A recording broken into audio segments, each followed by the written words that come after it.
Can you share with us a little bit about the history of Perth market and how this came about? Okay, well, I guess the first market in Western Australia goes back to 1896 or thereabouts, when you had Chinese market gardeners that started the whole thing really, and growing large amounts of produce, and then that was traded in the metropolitan around Perth area. So that was the beginning of it. It wasn't until about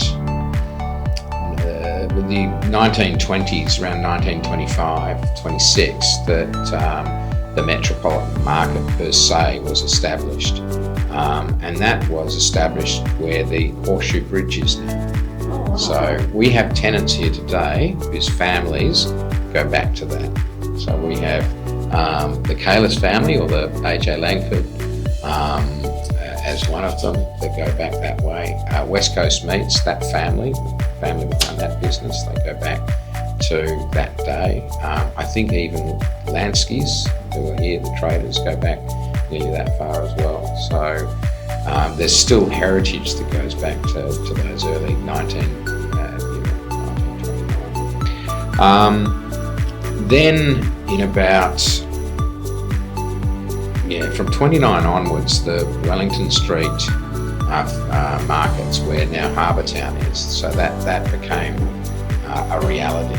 So those markets expanded, and in those days it was all by auction. So producers brought their produce in, and it was auctioned. And it was auctioned right up until I think around the 1980s. There were still auctions. In the late 1980s, running out of space and everything else, the market moved out here where we are now today, which is Canning Vale, 51 hectare site. It was just sand and bush back then. It was kind of end of freeway, very different to what it is now when you look. The suburbs all built out around it and everything else. But so I think about 1989, I think the market actually opened here, 88, 89. So where we are now with 36 years in this location. The market was governed by the Market Authority, Perth Market Authority, so it was a government authority right up until 2016, when it was privatised. And a bid to privatise it was held, and the winning bid was a bid made up of families that are involved in the markets here in Western Australia, and also some other metropolitan markets from other states. So South Australian markets and Brisbane markets are still to this day the larger or very large shareholders between them, the majority actually. Some other large families are involved with it that are from the horticultural industry, and they're still very much a part of it today. So what makes Perth market stand out as a distribution hub? Well, we are the central market for fresh produce trading and certainly fruit and vegetables in Western Australia. So there are around 830 to 840 growers that bring their produce into the central markets here from where they're traded. And they're traded traded from the CTA, we call it the Central Trading Area, and then traded out to secondary wholesalers and other food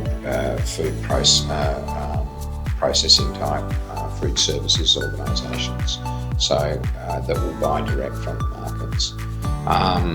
It's governed in a sense with the Horticultural Code of Conduct. So the trade between growers and wholesalers is done in a way that protects both the grower and the wholesaler.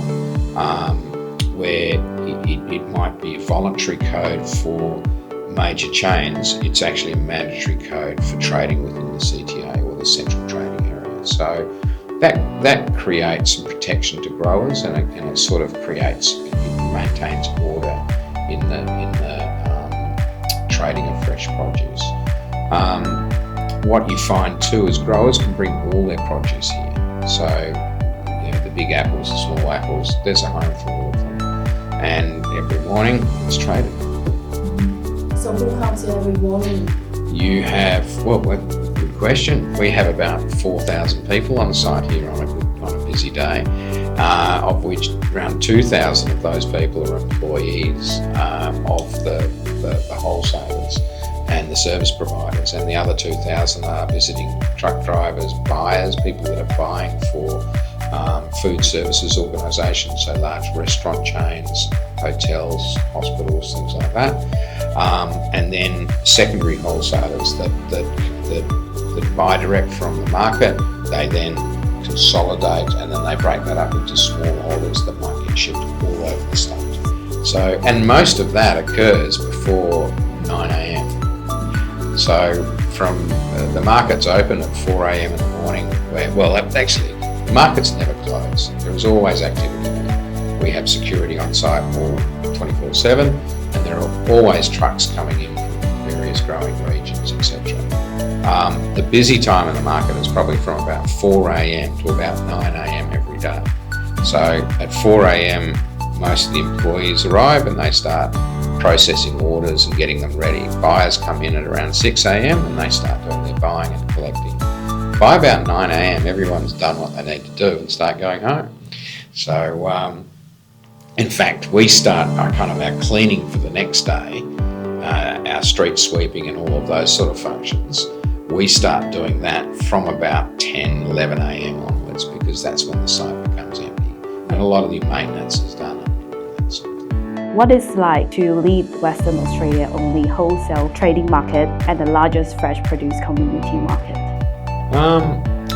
Lead, I believe sort of being at the bottom of the funnel. So I kind of work for everybody else. So I see myself very much as, yeah, but I think it's kind of the way it has to run. You know, we've got a lot of stakeholders here, some tremendous staff, all that stuff.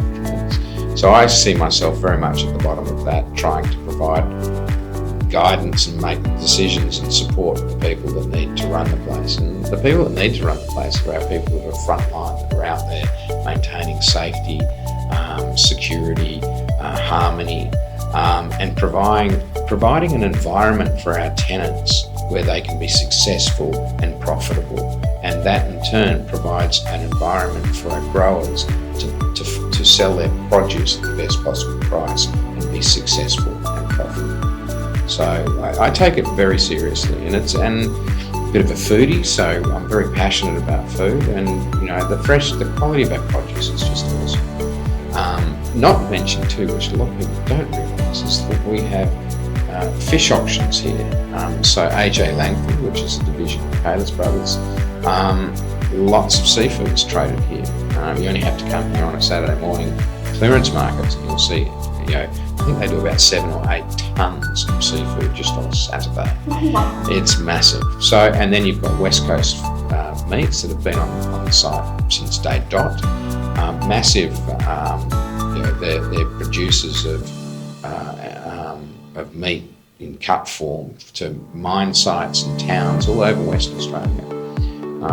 And so again, if you want to come here on a Saturday, the clearance market, you can get a fabulous fillet steak and likes for very good price. What do you think the consumer should know about the journey of fresh produce from farm to table, and how does Perth markets play a role in that process? Okay, well typically, if you think about Western Australia and the regions, so we've got different growing regions. So we've got Kununurra, come down the coast. So Kununurra, then you go to Carnarvon, Geraldton, Gingin, Wanneroo, or Gingin, Wanneroo, you know, similar regions, and then you start heading down to Donnybrook, Manjimup, etc.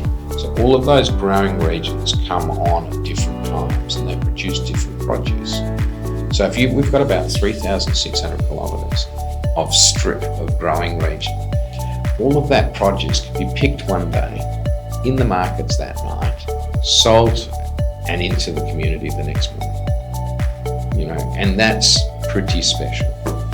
So, you know, that's happening 5 days a week. So we trade 5 days a week. The growers are still delivering on weekends.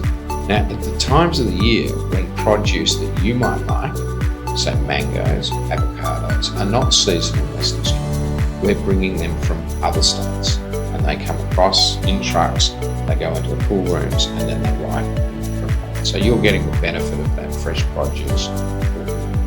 You know, the passion for the place is evident in everyone that works here. genuinely, the wholesale traders are trying to do the very best they can for their growers, and the growers are trying to produce the best produce they can. This community is very passionate about produce and passionate about quality, and you've been dealing with them every day. You just see that. It runs everybody here. It's an infectious place. You talk to people out there that will say, I've been here for 40 years. I just did it as a part-time job. I came here for 3 months into Western Australia, got a job here. I haven't left. And there are hundreds of people who work in the markets that just never left. I actually worked here. I worked here at West Perth for about a year packing fruit when I was at university, because it was a good morning job. You got paid really well. You finished at 8:30. You know, it was good. Yeah. 35 years later, I'm back here. Yeah, that's right. So the horticultural industry is a fascinating and fun industry. It's a wonderful career. It pays really well. You know, because you get up early, everyone's paid pretty well. You probably got to get over the get up early if you're working here, but we all get on with it. Get adjusted to it. But also, if you look at that food chain, you can be part of a growing environment, wholesale distribution, logistics. Then you can be food processing, so chefing and kitchen work, and that sort of thing. It's a wonderful industry, and it employs a huge variety of people from different nationalities and backgrounds. It's vibrant for that reason. Relatively speaking, harmonious and all of that too. When I say relatively speaking, it's still chaos at 6 o'clock, but it's organised chaos. But it's a great industry. You know, for young people coming out of school, you know, not everyone wants to go to uni, and even if you do want to go to uni, there's so many opportunities in the horticultural industry. But just genuinely starting here as a young person and growing through, some very wealthy people out there that just started packing fruit. Oh, thank you so much for finding time out of your busy schedule to do this. My pleasure. And well done for picking up such a worthy sort of angle.